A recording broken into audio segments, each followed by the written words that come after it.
Good afternoon. I don't know if you're like me, but it seems like there are a lot of people who are going through post-election detox, trauma, strife.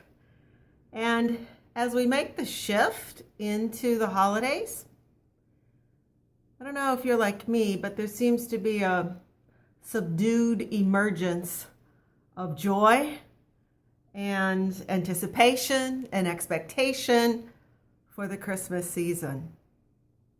And one of the things that I have learned from being a competitive golfer and teaching peak performance to athletes is a concept called ideal performance state, IPS.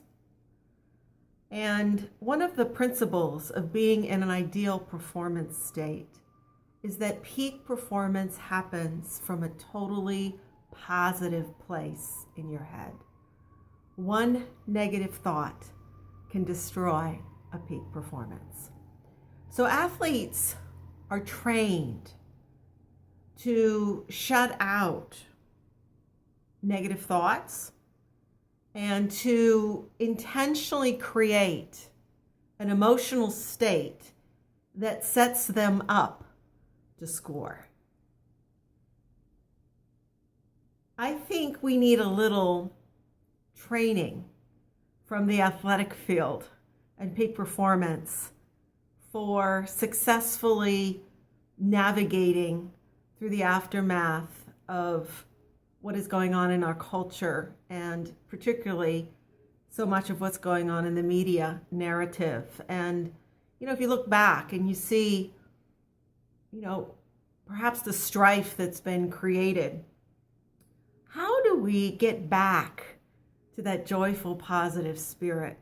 And one of the things that I have learned that I've transferred over to my own life is to guard the state of my soul.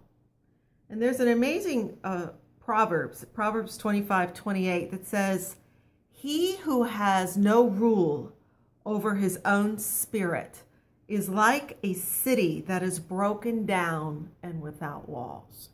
And we always tend to project, what's been broken on the outside. But we are commanded to be self-governing people. We have to have rule over our own spirit. So that means we can't allow strife to come into our soul. We can't allow bitterness and anger and any kind of fear to lodge itself in our soul. In sports, we call it mental toughness, the ability to keep the battle on the outside. So the moment I realize that there's been an invasion in my soul, I'm vigilant with putting it back on the outside, not allowing it to stay inside of me, but keeping it on the outside by guarding the state of my soul and tending the garden of my soul. I had a misunderstanding with somebody recently that turned into actually quite a conflict. And I thought I had it resolved within myself and to the best of my ability to communicate. But I kept thinking about this person. And I realized that it was in my soul. And so I got up this morning, and the first thing I did when I realized that it was in my soul, which meant that it still had to be dealt with, I called that person up. And when I got off the phone, that lodgedness in my soul was gone because I dealt with it, I released it, I resolved it, I got it back on the outside because I want an ideal performance state. I want a clean, clear soul in my life. So as we go into the Christmas season, which is one of celebration and joy and generosity, get yourself back in that ideal performance state. Deplug whatever you have to deplug.